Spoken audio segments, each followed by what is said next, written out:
So in today's video, we're talking with 4 ultra successful young millionaires, asking them how they built their businesses. Everyone we're talking to today is an absolute beast when it comes to entrepreneurship. And so yeah, if you want to build your dream life, you're going to get a ton of value from this video. Behind me, we have a 2015 Ferrari California T, 553 horsepower, 0 to 60 in 3.7 seconds, MSRP of just over $200,000. And yeah, this is a really fun car that I'm actually really enjoying driving. Let's go and talk to our first guest. What's your name, age, and what do you do? My name is Stephanee Beggs. I'm 28 years old. I am a nurse educator on social media, but I also am an ER nurse in the hospital as well. In 30 seconds or less, can you tell us how you got here? When I was studying for the NCLEX, which is the board's exam that nurses have to take to get their license, I had nobody to study with. So I taught myself in videos concepts that I was having a hard time learning and posted those onto social media for fun for no reason, and unintentionally came up with the business that I have now, which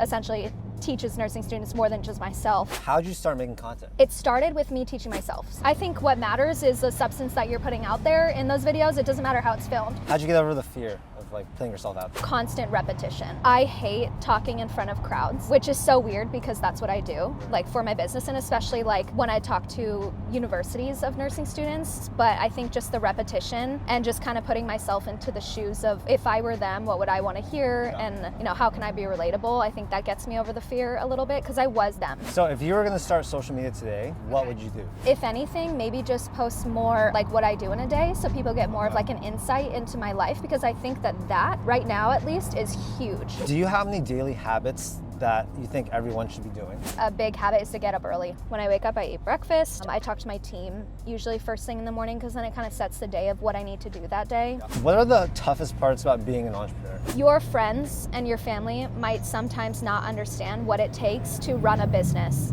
And I've kind of learned that over the years, that I'm extremely busy being an entrepreneur, but not a lot of people understand that. You've also built a very big personal brand. How has personal branding helped with your business? So they go hand in hand. So what I'm seeing in my own real life that I'm showing my followers or customers that I'm learning in my real life is everything that they're studying as a student in their life. You see me, but you're also seeing everything that I teach as me, Stephanee, is also in RN Explained too. Of all the things you spend your money on, what would you say is the best ROI? The best ROI is just putting money into my own business. I invest in my team, I invest in my products, I invest in, I would say the advertisements, because that kind of returned, I get money from that. Do you have any advice for other people that may want to sell their own digital products? I would just say just make a bomb product and make sure it's good, and it's all about the marketing from there, because the product is there. You just have to figure out how to market it to a digital community. What are some of the most important skills that entrepreneurs need to have? Communication with everybody, with your audience, but also with your team. Obviously being able to multitask, because my brain is in a million directions every day, but I think that you need that because it has to be in a million directions. You can't really be afraid to ask anybody anything to get to where you want to go, kind of thing. If you don't ask, it's not going to happen. And so you have to be okay with people saying no to you. How can young people figure out what they want to do in life exactly? Do something that you're passionate about. But then again, I also say sometimes you may be passionate about something and it's not a career. So sometimes it's just a trial and error, I would say. But the first thing I would say is just look at your passions and what you can make into a career from that. What's one of your traits that has really helped you with your success? So I would say being driven. If you don't have that drive, nothing's gonna get done. If you want to be young and rich, then one thing you don't want is for inflation to devalue your money. But there is an upside to the current economy. The Wealthfront cash account paying an incredible 4.05% APY. If your money isn't a traditional checking or savings account paying a low rate, I urge you, please move it somewhere else. Wealthfront is an app that I've been using for the last almost 3 years, and I absolutely love them. I park a lot of my cash on their platform because that way I'm earning 4.05% APY on my money, and you can too. If you have, let's say, $20,000 and you put it in their cash account, you make about $810 a year. That's compared to the measly $66 you might earn if your bank pays you something close to the national average interest rate. I can confidently recommend Wealthfront because they're FDIC insured up to $2 million through their partner banks, and you can access and transfer your money at any time. Wealthfront is an important part of my wealth building formula, and I encourage you guys to check them out using the link down below. 4.05% APY per year passive income on your cash is impressive, and it means that your money is working for you. Again, I'll put a link down below to Wealthfront, and that will allow you to open up your cash account with them today. And now back to the interviews. So what's your name, age, and what do you do? So my name is Kendell Angeles, 29, and I work in real estate as a mortgage loan originator. In 30 seconds or less, can you tell me like how you got to this point? I worked corporate for Walmart, decided to quit, and I bought and sold a house, made the most money I ever had in one check off the sale of the house, and I thought, real estate. So what made you want to be successful? In 2016, when I graduated college, my parents got separated, and I realized that the money I was making wasn't enough to provide for myself, let alone my mother. And I just realized, like, there's no way I could make this work. So do you have advice for younger entrepreneurs that want to pursue their passions and not go the typical 9-to-5 route? It's something that they have to commit to and understand that it's going to be very difficult. I know what the 9-to-5 grind is. There is a sense of security, and there is literally no security when you get started into entrepreneurship, right? And in my first year, I literally made less than I made in 1 month in my corporate job. What did you tell yourself that made you actually like stick with it? Actually, my mentor, he was the one that said, look, you're not committed, and that's why you're not having the success you want to see. At the time, I was doing like 3 things. I was helping my mom in her business, my dad in his, and then obviously trying to get my career started in real estate. So I made a decision to fully commit. I was a student of the game. I was asking a lot of questions. I was going into the office every day. And then I closed my first big deal, and I think that check was like $9,000. Okay. So it just became like a goal of mine to just try to get one more deal in a month. What's some advice you'd have for people that, want to get into the loan industry? Student of the game, learn your craft and learn how to sell. Number 2, you need to get out there. People need to know you. So marketing, social media, and your brokerage, wherever you're at, like be around those people and get attention. What's a book that's really impacted you? The first book I read that really impacted me was The 10X Rule by Grant Cardone. So when I read that book, it really just turned on like that entrepreneurship light bulb in me. Like, I want to go do something for myself. What's a piece of popular advice that you actually disagree with? Saving your way to be a millionaire. I don't think the answer is save or cut down your expenses so that you can have more money later. You have a money issue because you simply don't make enough to live the way you want. To make more money, do you recommend doing commission-based jobs? Well, I think sales is the #1 skill everybody should learn. Because everything in life is a sell. Can you tell us about a failure you had and what you learned from it? I think one of the biggest failures I had when I first started my career, especially in corporate, I was so excited to just get the job that I didn't negotiate anything. So I got the lowest offer and I happily signed off on it. So going forward, like even in entrepreneurship, you gotta ask what you think you're worth. Through the failure of not knowing how to negotiate my worth, now I'm really good at pricing in my own services into real estate. Have you ever felt like you had to prove something to someone? My whole life I've been proving something to someone. So my dad always made this like comparison with me and my older cousin, and I hated it. And now it became like this income thing, like who makes more money? And I blew him out of the water now, but I've always had to fight for my father's approval. If other people have a chip on their shoulder or like they need to prove something, how can they also like redirect that energy to become successful? Tim Grover, he has a book called Relentless. I read that book and I was tearing up through reading it because there's like a dark energy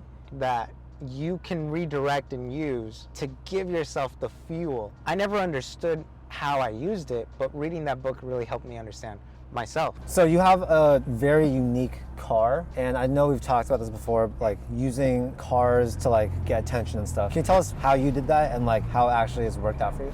The car that I have is a Porsche 911. I have always admired this car. As soon as I could, even though maybe I probably shouldn't have, I bought the car. And for me, it was something that made me not only feel good about myself, but it's also a tool for marketing to get more attention. Now, in real estate, I'm trying to attract more agents. And the amount of times that people have come up to me in that car at the gas station and just been like, hey man, I like your car, like, can I take a picture, stuff like that, it opens up a conversation. What are your thoughts on egos and how they can help people or break them? My ego has served as like a chip on my shoulder. I kind of play these games where if I'm trying to be better, I'll look at somebody and be like, there's no way they're better than me. I would say though, there is that downside to it where you're not coachable. You think you know it all, and that will hold you back. What's your definition of success? I am providing and taking care of the people that I love, particularly my family. My last name is something that means something, and that is something that my kid can live off of. So what's your name, age, and what do you do? Hi, my name is Jade. I'm 21 years old. I run my X8 Media agency where we work with brands to build TikTok and social media profiles, and I have a personal brand where I make surf videos. In 30 seconds or less, can you tell us like how you got to this point in your life? I was born without a lot of money. I grew up in a low-income household. My parents are entrepreneurs, but they really just fought through the 2008 recession. After I started to make YouTube videos when I was 10 years old, I really wanted to take it seriously. It was my dream. And at 16, I dropped out of high school and I moved to LA with $1,000 in my bank account.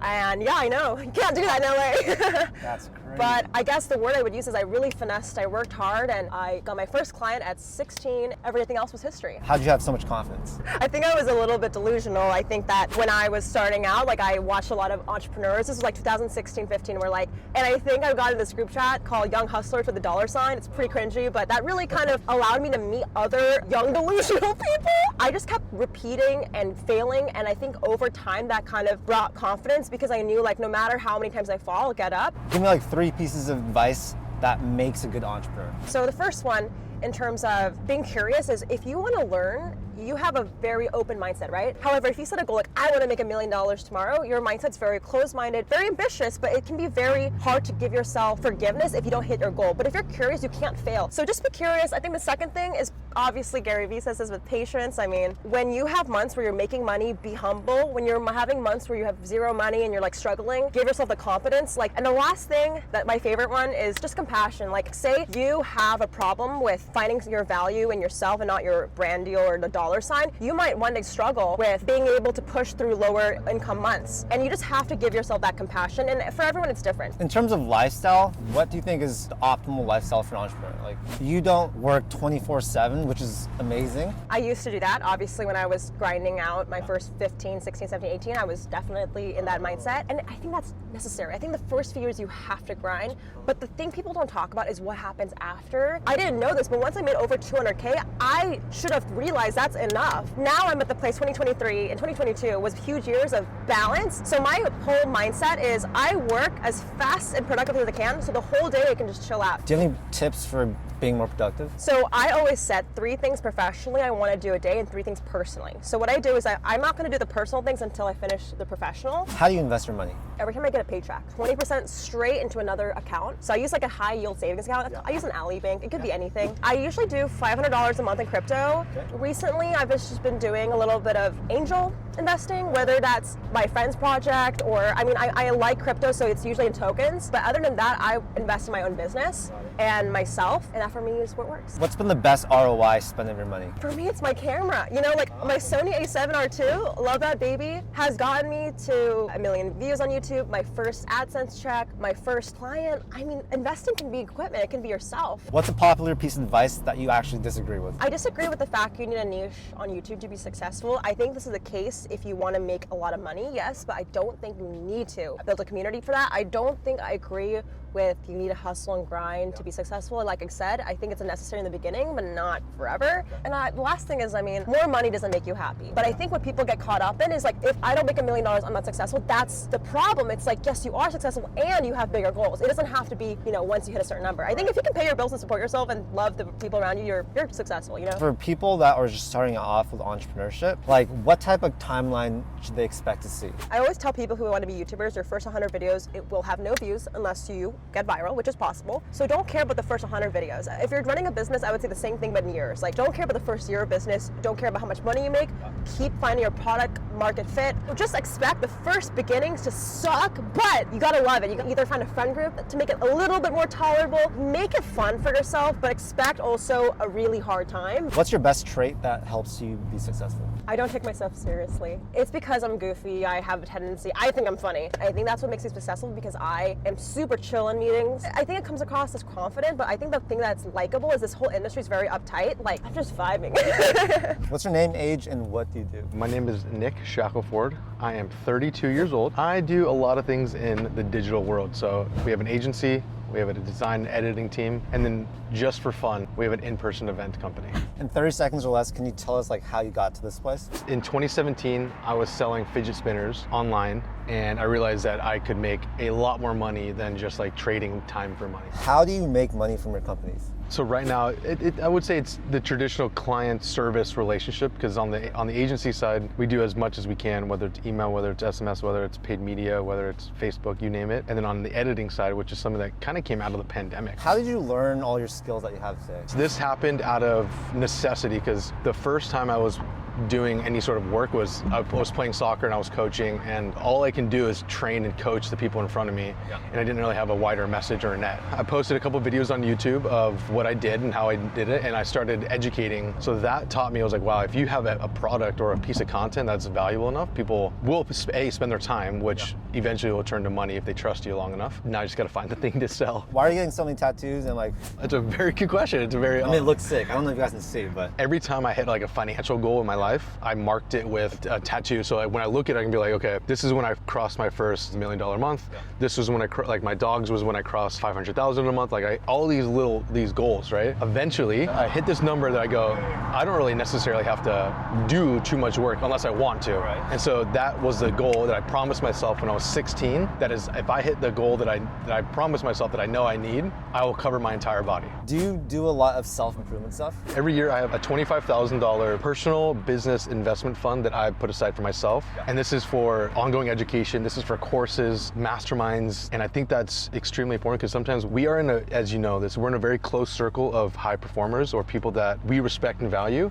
But they're not incredibly far ahead of us. Like we're all within millions of each other, right? Where you sometimes need that guy that's ex-CEO of multiple companies or agencies just a little bit further along that can give you some very sage advice. And I think finding them and investing in them and getting that mentorship is important. Also on the topic of self-improvement, are there any books you recommend other young entrepreneurs to read? I do actually, one I'm reading right now. So it's called Talk Like TED. And it's kind of on the same vein of like presentations and selling and presenting yourself. And so I think the understanding of TED, which is the platform of people use to speak, and there's conferences all over the place. So you have 18 minutes to distill a couple core ideas and get your point across to get someone to believe in what it is that you're wanting them to believe in or wanting them to feel. Is there any popular advice out there that a lot of people say that you actually disagree with? I would say fake it till you make it. Like if you fake it, you are trying to convince yourself you're not something that you're currently in. You should have confidence in where you're going to go, but I don't think you have to fake something that you are not just to become something that you might not even be. How do you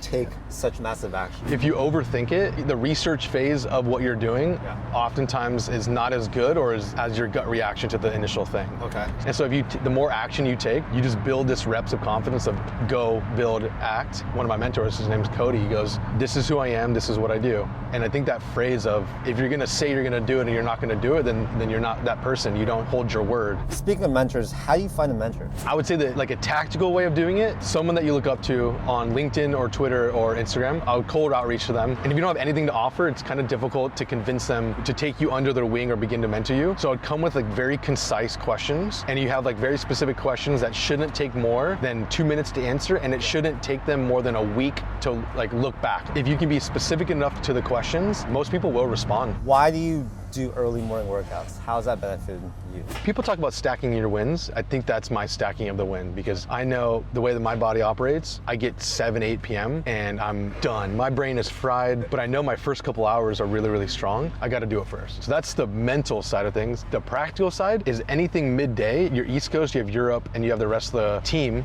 that's messaging or asking for things. So anything later in the day, you're probably getting a bunch of messages. And so this is sort of like my time. How do you invest your money? So we have one home in California that's rented. We have one home in California that we live. And then we have one home in Big Bear Mountains that we do Airbnb. And then the rest, I'm about 250,000 in the market, mainly ETFs. Okay. I'm in the big fangs. And then right now we have 4 houses being built in Nashville, Tennessee. I can't speak too deep into it, mainly because I'm the dumb money guy. Jack, which is the builder, he's the one, he lives in Nashville, he's running Nashville. He's like, okay, this is done, next market. That also brings me into like partnering. You're able to utilize other people's specialties and things. Do you have advice for people that want to partner more? I don't think I would do anything that isn't a partnership. Of all the businesses that currently run, Structured, Geek Out, Constant, I effectively play the same role. That role is CRO, Chief Revenue Officer. My goal is to drive revenue, drive partnerships, and drive communication. The two core roles in any of the businesses is production of revenue and preservation of revenue. Know which side you sit on. Are you the production, sales, creation, partnerships, revenue, or you're on the preservation, ops, org? Know which side you play in, and then that way they could really guide where you want to go. It might not be the thing that you love, but if you are better than most people, you should stay there and find the other person to fill the hole. So there you have you guys, another episode of Asking Young Millionaires. I really hope you guys got a ton of value from this video, and it really is so cool seeing such young people build massive businesses. Anyways, if you guys want to join my mastermind group, I'll be linking that down below, and we'll also put links to get a bunch of free stocks as well. Thank you guys so much for watching. If you guys enjoyed the video, make sure to hit that like button and also subscribe for more content just like this. We make a ton of videos about personal finance, entrepreneurship, and investing. Anyways, that's it for today. Thank you again, and I'll see you in the next video. Peace.